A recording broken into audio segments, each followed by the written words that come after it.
words to which I should like to call your attention this morning are to be found in Paul's epistle to the Ephesians in chapter 6, and reading from verse 10 to verse 13. Finally, my brethren, be strong in the Lord and in the power of his might. Put on the whole armor of God, that ye may be able to stand against the wiles of the devil. For we wrestle not against flesh and blood, but against principalities, against powers, against the rulers of the darkness of this world, against spiritual wickedness in high places. Wherefore, take unto you the whole armor of God, that ye may be able to withstand in the evil day, and having done all, to stand. These words, I say, are to be found in Paul's epistle to the Ephesians in chapter 6, verses 10 to 13.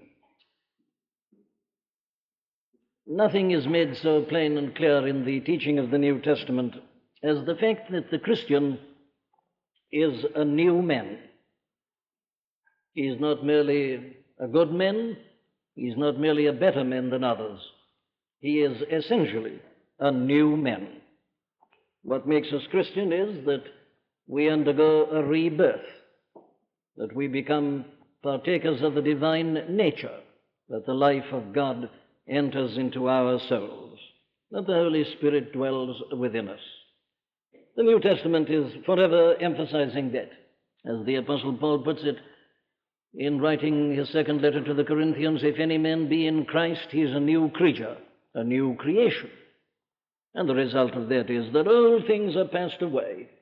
Behold, he says, all things are become new.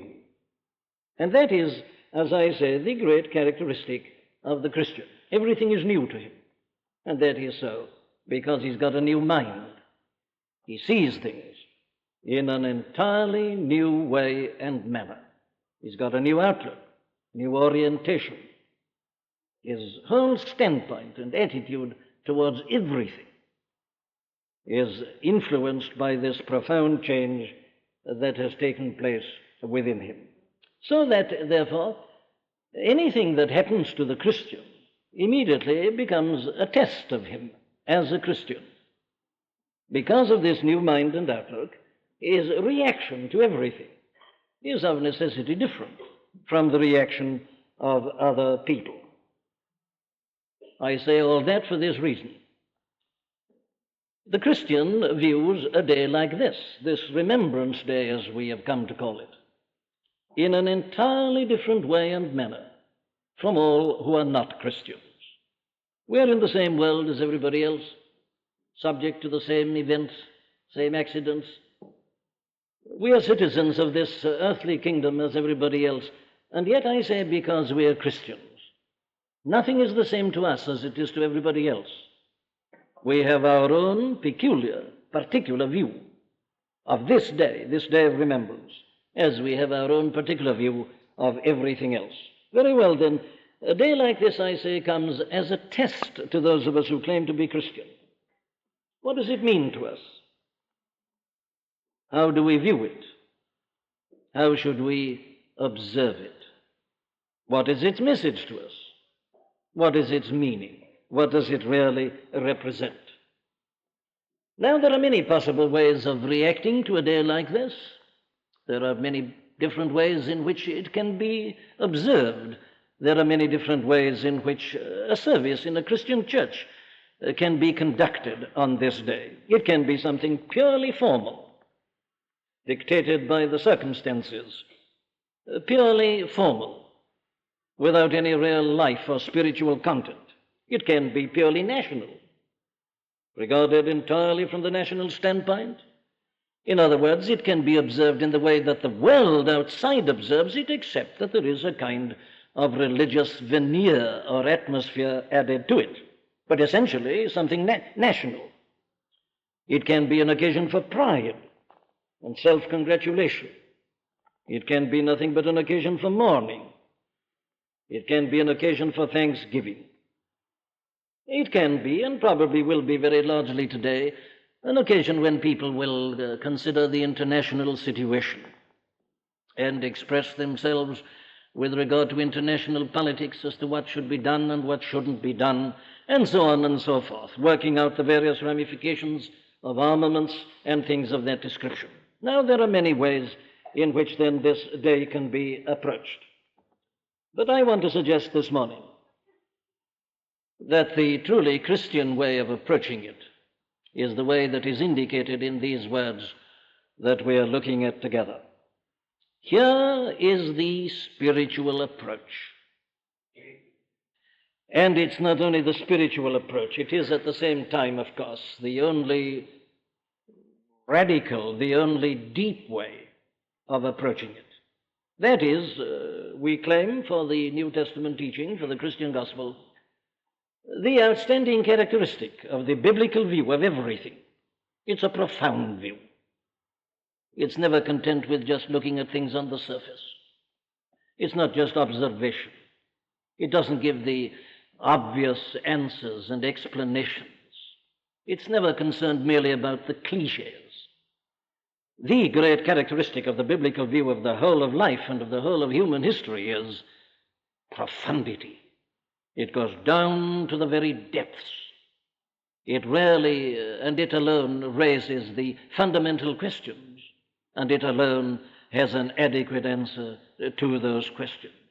Well, I'm suggesting, therefore, that here is the true way of approaching this particular day of remembrance. The apostle here really leads us to the very heart of the matter. Now, those who attend here regularly will know that we've been looking at this statement for a number of Sunday mornings, because the apostle here lays down this great proposition. This world of ours, and the whole course of human history, is in the last analysis nothing but the arena in which a mighty spiritual conflict is taking place. And that is a conflict between God and the forces of heaven, and the devil and the forces of evil and of hell. We wrestle not against flesh and blood, but against principalities and powers, against the rulers of the darkness of this world, against spiritual wickedness in high places. Now, that, according to the Bible, is the real ultimate explanation of the whole of human history. Biblical history, secular history, outside the Bible. That's the ultimate explanation of it all. So we've been going back and we've been tracing the biblical teaching with regard to the origin of evil, the origin of the devil and of these principalities and powers. And not only that, we have seen how these powers and forces first entered into human history. It's the great story of the fall. And you can't understand the world today without the doctrine of the fall. There is no other explanation. All the talk of the philosophers and the psychologists has been ridiculed by the history of this 20th century. The fall alone explains why man is as he is. So we have seen that as the result of the fall, when the devil came and tempted men, and men in his folly listened and fell, we have seen that the result of that has been that the devil and these powers have been dominating the life of mankind. Man is the slave of sin. He is the slave of the devil. The devil is the god of this world. We are in the kingdom of darkness by nature. That's the great teaching of the Bible. And then we have seen that the devil and his forces exert this power upon us. And they do so by attacking our minds first and foremost. But not only our minds, our moral nature, and indeed even our bodies. We've been looking into all that, and we have seen that there is more to follow. The whole question of demonology, devil possession, the whole question of spiritism, and many of these occult problems and events which take place, all that is a part and parcel of this great teaching. Now, there we've been looking at it all as it applies primarily to the individual. But this morning, we are to look at it on a vaster scale, a larger field. For the devil does not confine his operations to attacking individuals. It is an essential part of the teaching of this book that he does so with the larger groupings of mankind, with states, with nations, with continents. He operates on this worldwide scale as well as upon the individual person. And now what we want to consider this morning is the teaching which we have at this point with regard to that. We shall return again, God willing, to the more individual aspect of this matter. But today, surely, it behoves us to look at it more in general, and in any case, we have to do so to be true in our exposition of what we are told here. Very well, let me try and summarize the principles which are taught here and in the whole Bible with regard to a day like this, Day of Remembrance, a day in which we remember particularly 2 world wars that have taken place within this 1 century. And we are all aware of the state of the world at this moment.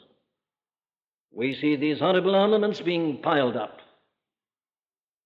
Are we on the brink of a 3rd World War? These are the thoughts that are in the minds of everybody.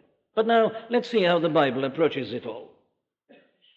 The first thing that he deals with is the cause of wars. What's the cause of it all? Now, that's the first question.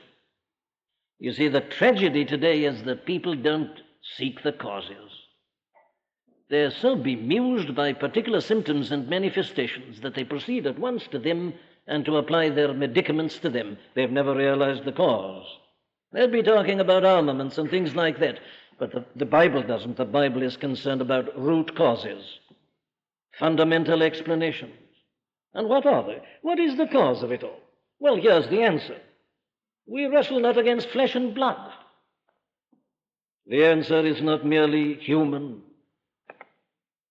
The causes of war are not to be found only in men. Of course, so many think they are. They say, if that Kaiser hadn't lost his head, there would never have been the First World War. Then that man Hitler, and so on, Stalin, Khrushchev, so on, they're interested in men. That's the mentality of the politicians and many who follow them, the vast majority of the people. It's all a matter of men. No, says the Bible. We wrestle not against flesh and blood. It isn't men. In other words, it isn't merely economic. There are so many who think that the whole problem is purely economic.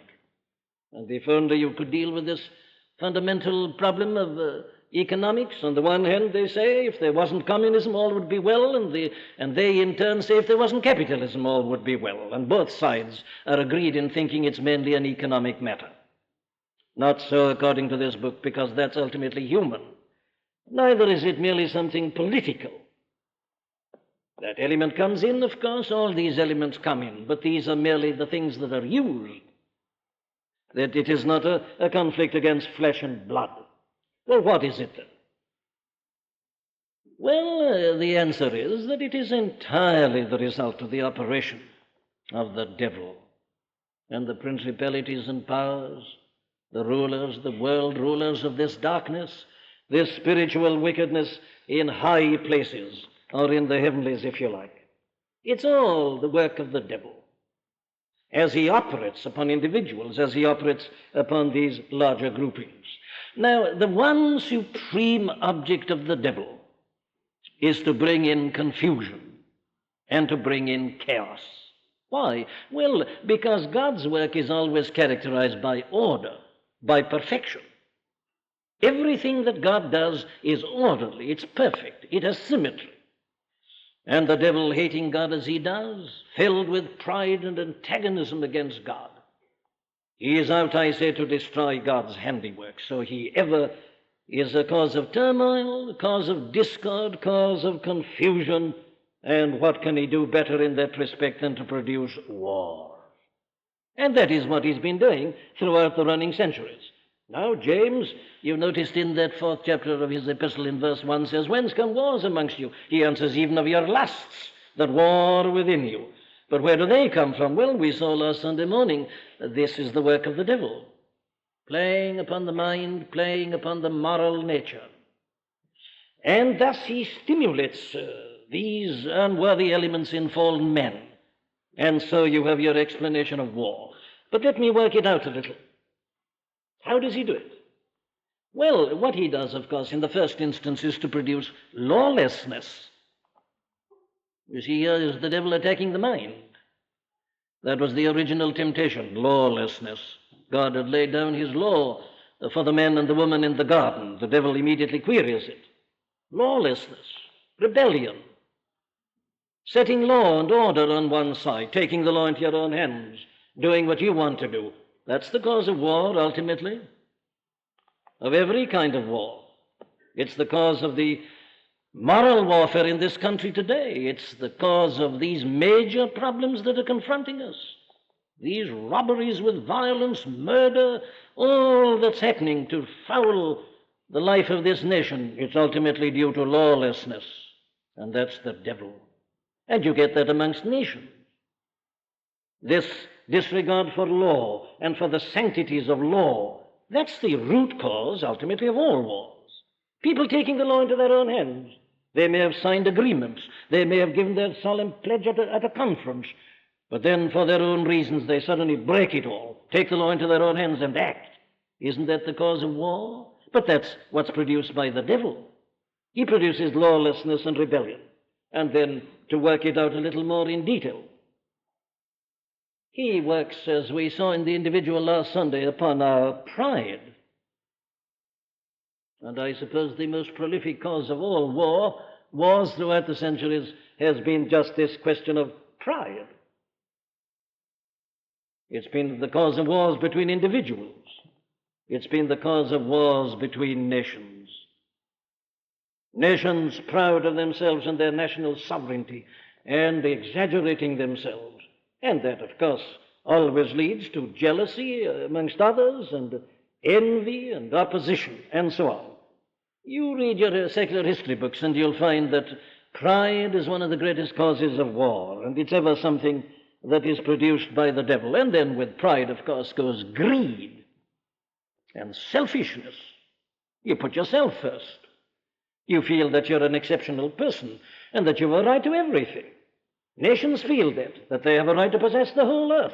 So they'll go and attack a nation without any provocation, and they'll conquer it and they'll possess it. It's greed, it's selfishness. It's just a manifestation of that original pride, that exaggerated notion of self, this puffing up that was the ultimate cause, you remember, of the fall of the devil himself. And these, working as fossils, of course, ever lead to a spirit of distrust and of uncertainty. You see that man beginning to set himself up, so you begin to watch him. And you, in turn, tend to have the same thing developing in yourself. And so the whole atmosphere of war is created. Now, these are the fundamental causes. There are foolish people who say it's making armaments that cause war, but the question is, what makes men make their armaments? Why should they ever think of doing so? You've got to go back to the radical cause, and there it is. Now, the Bible is full of illustrations of all this. The first great illustration, of course, is Cain. Here are two brothers, Cain and Abel. Here's psychology. Here's the profound biblical philosophy. Why are there wars? Well, there are wars because there are people like Cain. Began to feel jealous of his brother. Without any reason, without any cause. But it's all this terrible thing that's introduced by the devil and the principalities and powers. This is what we're fighting against. He insinuates into the mind and we're not aware of it. We feel we're innocent. We never do any harm at all. It's always the other nation that does harm, but the other nation saying exactly the same about us. Cain, there it is in a nutshell. And all the various fights and quarrels. Look at that story of Naboth's vineyard. That king Ahab, who had so many great possessions, he wanted this other one. He had no right to it. It was this man Naboth's little possession. But this great king, he must have it. He wants it. So he, instigated by his wife Jezebel, proceeds to take it in an unlawful manner. That's the cause of war. That's what's happening on the scale of nations. You apply that and you'll see that you've got the explanation of most of the great wars of history. Now, let's work this out on a larger scale. This doesn't merely happen in individuals and not merely in groups and in nations. It happens on even a wider scale. Look at the people before the flood as you find them described in the 6th chapter of the book of Genesis. the lawlessness, the vice, the evil, and that always leads to quarreling. Man setting himself up in pride, turning away from God. Look at the Tower of Babel. That's another illustration of exactly the same thing. This is the pride of unregenerate fallen men, always setting himself up. Look at the wars that Israel had to fight against the other nations. It's all a part of the same thing. Look what you read in the Old Testament about great dynasties like Assyria and Babylon and Medo-Persia and Rome rising up.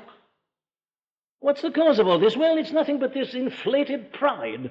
These great empires which try to spread themselves over the whole world, they come up one after another. It's all described here, and they've been the cause of the wars and the turmoils and the wretchedness and the unhappiness of the human race.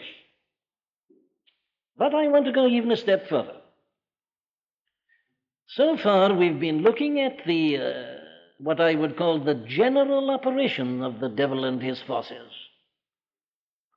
The way in which, as it were, he keeps himself in the background, but nevertheless insinuates these ideas into the individual and into the nations. But we must take it further, because quite clearly there's another element which we must call the demonic element. And as you look back at the biblical history and at the secular history, you cannot but see this demonic element arising. Now I mean this, that it isn't merely the selfishness and the evil and the pride and all the rest of it. There's sometimes an additional factor. Now, let me give you an illustration or two. Take that one which we had at the beginning in the 4th chapter of Daniel, Nebuchadnezzar. Here was a man, you see, into whom undoubtedly this demonic element came in. He was not only inflated with pride and a sense of his own greatness, he went beyond it. He wanted to be worshipped as a god. He set himself up as a god and he demanded people's worship. Now, it's just there the demonic element comes in. That isn't mere evil, as it were. There is something further. There is a kind of possession. The man becomes possessed, gets beyond himself, beside himself. Nebuchadnezzar. Oh, you've got the same thing in Antiochus Epiphanes, again described in the book of Daniel and known in the secular history between the book of Malachi and the Gospel of Matthew. That terrible period through which the Israelites, the children of God, had to go in the times of the Maccabees and so on. Here's another man who demanded worship, set himself up as a god. Now, this is something extra. This demonic element comes in. And, of course, you had the same thing in the Roman Empire. These men were not only great military conquerors, they began to set themselves up as gods. They introduced emperor worship. This was one of the great fights that the early Christians had to fight. They said that Jesus is Lord, but the Roman Empire said Caesar is Lord. And they demanded that these men should say, Caesar is Lord, and they wouldn't say it. So they were thrown to the lions in the arena. Emperor worship, Caesar worship. Now that's demonic. It's the only word for it. It's a setting itself up for worship and for adoration. It's turning itself into a god. That's the thing the devil did. That is the demonic element. You get the same thing in Muhammad. There is no question about that. Mohammedanism has this same demonic element in it. It is a man setting himself up and inflating himself, and it led to so many of the so-called religious wars. And this demonic element is something that has persisted, and it has continued to show itself from time to time in the long history of the human race. Now, there are many disputed instances of this. Personally, I would not put Napoleon into this category.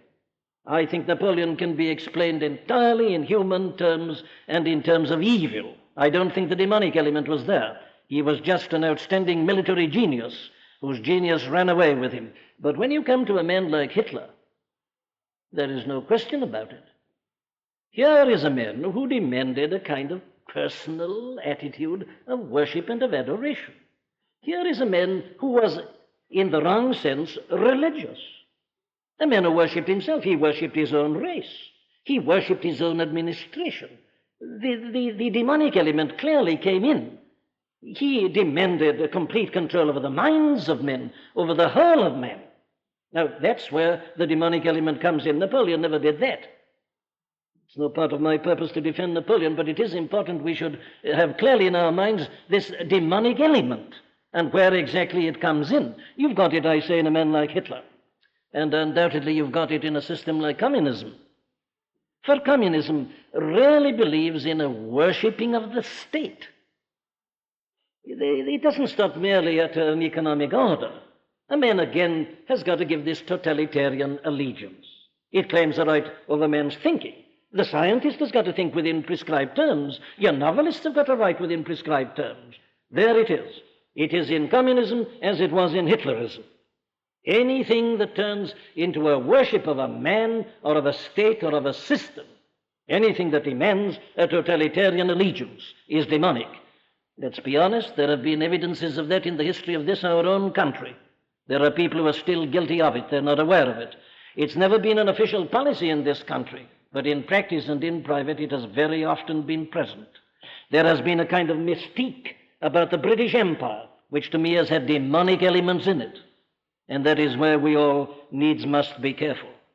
Well, now I'm giving you certain great principles very hurriedly, but that is the biblical explanation as to the cause of war. You don't stop at men, you see.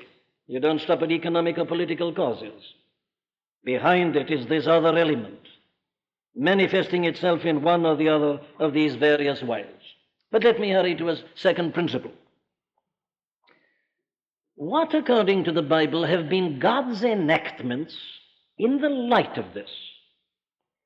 What has God, as it were, been doing in the light of this activity of the devil and the principalities and the powers and the world rulers of this darkness, the spiritual wickedness in the heavenly places? And it seems to me we can divide the answer into two main sections.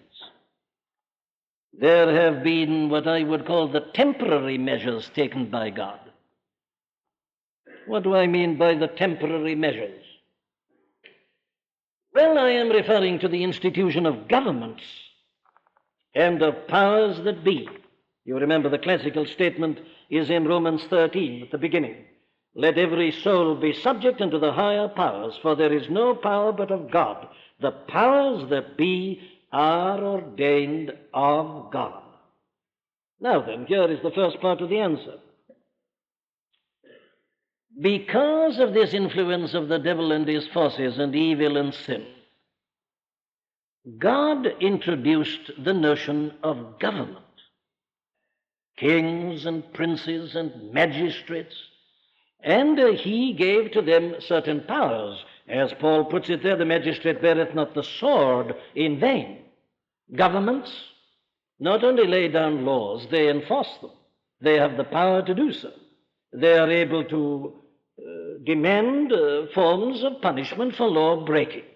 That is the whole essence of the notion of government. Now, it is the biblical teaching that it is God who's introduced government, not men. It isn't men who gradually evolved from the tribal ideas into the notion of governments as we think of them. It is God who prescribed that. The states and governments are of divine ordination. And what are they for? Well, here is the answer.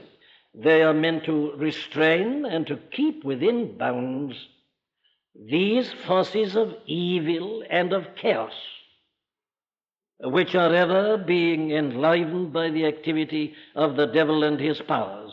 Here they are, trying to cause dislocation and chaos and turmoil and war. The business of government is to restrain them, to keep them in order. That is the essence of the biblical teaching. God instituted the whole notion of government.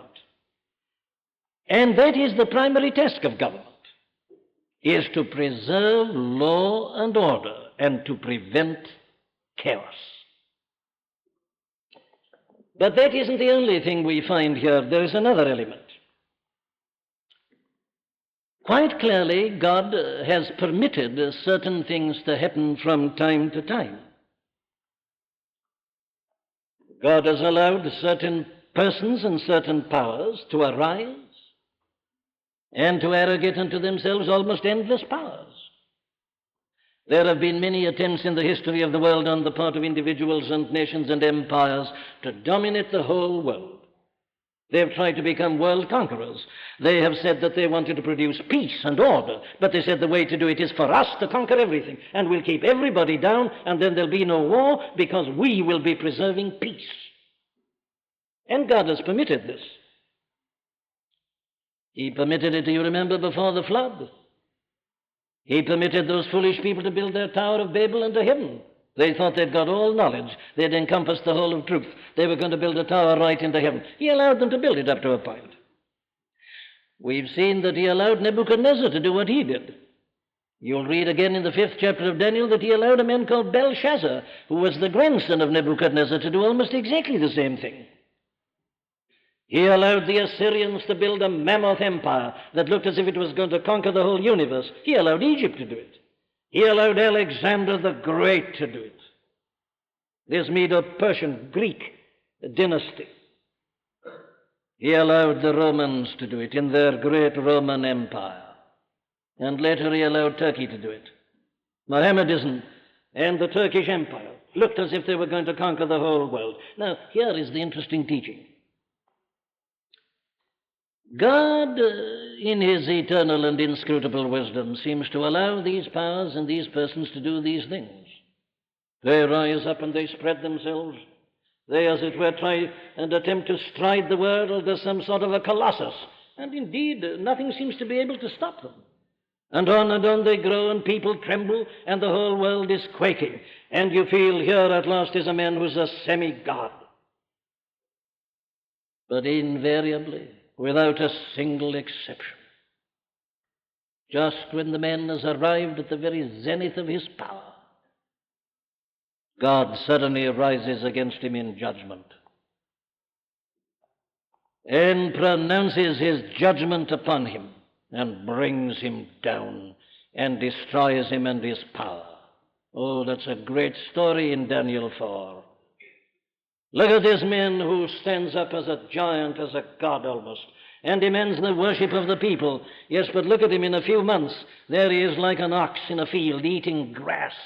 And look at his nails, they're like talons. And look at his skin, it's almost got the feathers of a bird upon it. What a fool, what a monstrosity. What's happened to him? Oh, it's God who has just put him in his place, reminding him that there is only one God, and that nobody is to be worshipped but God. Now, this is to me the most interesting fact in human history in many ways. How God has never allowed any man or any nation or any power or any theory to dominate the whole, and my friends, he never will. Let every empire beware. An empire that begins to lose its head and imagines it's endless and almost divine is certain to come to destruction, as Nebuchadnezzar came. And look at Belshazzar. There he is in his feast, with his concubines and his drink, typical modern potentate, isn't he?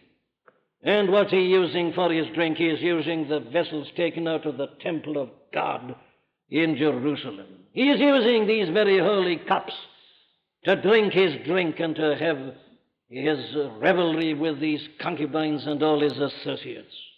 But you remember what happened, don't you?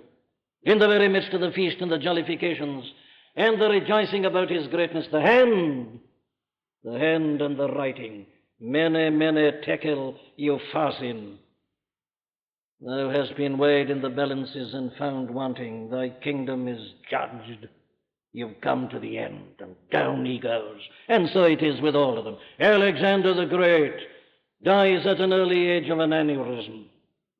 Rome, in all its greatness, when it felt that it was supreme, was conquered by the Goths and the Vandals and the barbarians. Turkey likewise was brought down. What of Egypt by now? And so it has been with every one of them. God permits these things for a while, but only for a while. He rises. Suddenly they're destroyed. Read the story of Assyria in your Old Testament. It's the great story everywhere. Well, now, there then is God's temporary measures. That's how he acts in a temporary fashion. But of course, God doesn't merely take temporary measures. He's got an ultimate measure. And that's the theme of the Bible. What is the ultimate measure? Well, it's this. He announced it in the Garden of Eden. When man fell, God came and said to the men, there's going to be a warfare between the seed of that serpent and your seed. There'll be a terrible fight, he said, a conflict between the seed of the serpent and the seed of the woman. But the seed of the woman shall bruise the serpent's head. This is not a temporary measure, this is the ultimate measure. God is introducing his new kingdom. It starts there in the Garden of Eden, and it runs on through the Old Testament. Christ came in the fullness of times. It's the bringing in of the kingdom. It'll go on until you come to the fulfillment of what you read in the book of Revelation. When the kingdoms of this world shall have become the kingdom of our God and of his Christ. When the devil and all his forces will be finally routed, and all will belong to them, and cast into the lake of fire and of burning. That's the ultimate purpose. That's the great message of the Bible. You don't confuse between them. The temporary measures, the ultimate measure. These are only temporary things. God allows these to rise, brings them down, another arises, down they go. This all temporary. Keep your eye on the ultimate. The kingdom of God, the kingdom of light, the kingdom of heaven, it's coming. It's being introduced. Its citizens are being gathered together. It'll go on until the final clash. And Christ, the Prince of Peace and the King of Righteousness, will reign supreme over all. Very well, let me come to a third principle, which is this. What is the Christian's duty then in the light of all this and in the midst of all this? Let me but give my answers in the form of headings. 1, it is to avoid and to restrain all causes of war.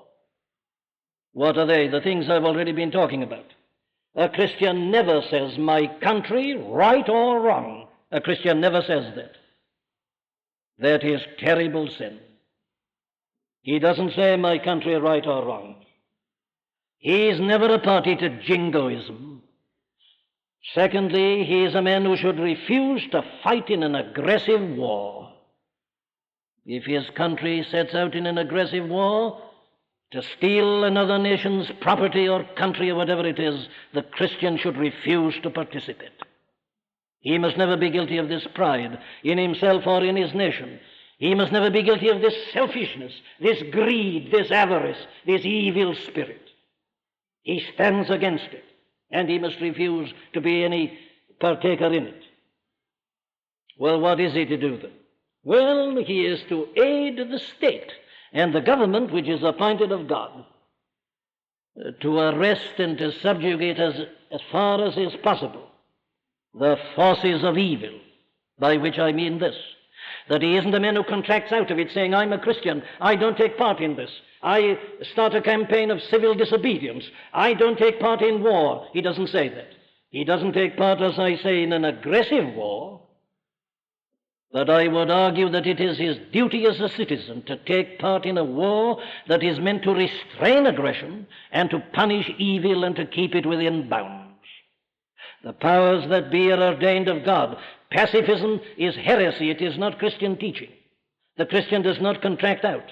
It is a part of his business as a creature, a citizen of God's kingdom, to aid the powers that be, to restrain evil forces, and to keep them within bounds, even to the extent of fighting in a war, but never in an aggressive war. Only, ever, always, to restrain evil and to keep it within bounds. That, it seems to me, is the duty of the Christian in the light of all this. And that brings me to my last general heading and principle, which is this one. What is the future outlook, therefore? What have I got to say this morning? Well, it's obvious, isn't it, from what I've been saying, there is nothing which is so fatuous and so ridiculous as the false optimism which followed especially the First World War. The ridiculous blind men who described that as the war to end war. The people who then went mad thinking that the League of Nations was going to put an end to war. There is nothing that I know of that is more un-Christian than that. That is complete spiritual blindness. A man who can believe that has never understood the essence of the biblical teaching concerning the fall. Do you remember the excitement about the Locarno Pact? They thought, at last we've done it, a pact to outlaw war. We didn't have to wait long to see the folly of that, did we? And my dear friends, it's still the same. A man who believes that any league or union or organization is going to banish war is a man who's never understood the spiritual teaching of the Bible. Never understood it. He hasn't seen it. He's thinking in terms of flesh and blood, and he doesn't understand the nature of men. He hasn't any knowledge of the devil and the principalities and powers. Man will never introduce an era of peace. We are not promised it. The Bible says we'll never have it as long as man is in sin. You say, what terrible pessimism. Yes, it is, but it's the truth. It's realism. There's nothing that I know of that is so fatuous as to lash ourselves up into a false optimism, just to feel a little bit happier while we're in a service, and then go back and face the world as it is. My dear friends, it is the Son of God who said, there shall be wars and rumors of wars. Whence come wars amongst you? Even of the lusts that war within you. And while there is lust in men, there'll be war. How can you hope to put an end to war while men have lust towards another man's wife or his possessions or anything? That's war. And nations are nothing but aggregates of individuals. And there is this demonic element. The devil, as long as he has any power, will produce chaos and confusion and antagonism and war. You say, what a terrible picture. I wish I hadn't come to this service. I see. Is that your attitude? Are you content just to pull down the blinds and not to face facts? That's to abdicate. That's to run away. That's not to use your reason. No, let's face it. Primarily, the Bible is pessimistic because it's realistic, but ultimately, here is the optimism, here is the assurance. How do I face the future? As a Christian, I face it like this. I expect nothing from men. I expect nothing from conferences. I expect nothing from leagues or United Nations organizations. Call it what you will. That's why I don't preach about them. I don't want to waste my breath. I don't want to waste your time. They're simply turning round and round in a circle. They're temporary expedients that ever come to nothing. It's not a part of the spiritual message at all. I expect in the future what? Anything. I shall be surprised at nothing. There may be a period of peace. There may not be. I don't know. Nobody knows. Anything is possible from men in sin. There have been long periods of temporary peace, but only temporary. There have been periods when you've had war after war, 100 years war. You may get any of that in the future. I can't tell you. We don't know. But what I do know is this, that that's the sort of thing that'll go on until God's appointed day shall have arrived. He's got a day. He's got an appointed day. There is a definite end to history. I don't know when. I don't understand the times and seasons. The Bible tells me not even to try to do so. All I know is this: there is the promised day of God, the day of the Lord, the day when the Lord Jesus Christ shall come back as the King of kings and the Lord of lords, riding the clouds of heaven surrounded by the holy angels. And he will destroy his every enemy.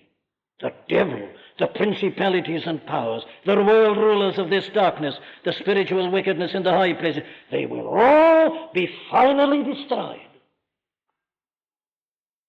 And Jesus shall reign where'er the sun doth his successive journeys run, his kingdom stretched from shore to shore, till moons shall wax and wane no more. There is a day coming when wars shall be no more, when there shall be no sorrow, no sighing, when the swords will indeed be turned into plowshares, when the lion will lie down with the lamb. But when is it? Oh, it's at the end of history. It is when Christ ushers in his glorious, eternal, everlasting kingdom. That is the ultimate outlook, because it is God's ultimate plan. So whatever you and I may have to endure, let's be prepared for it. We may have to go through another war. We may see a world power arising. that will persecute us and cast us into prisons. We may have to die for the name of Christ, like the first Christians did, and many another Christian has had to do throughout the running centuries. I don't know. I don't know. But what I do know is this, that all who belong to Christ shall be with him in that kingdom of glory.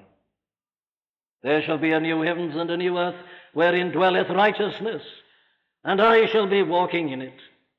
This is my interest, this is my concern. Oh, much greater than my concern about the future of this country. I'm interested in that as a citizen, but this other is my concern. Whatever may happen to this country, or to any country, I am a citizen of heaven. My citizenship is there.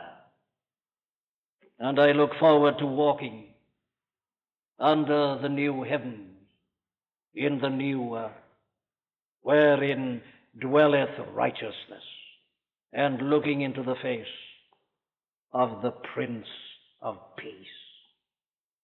Amen.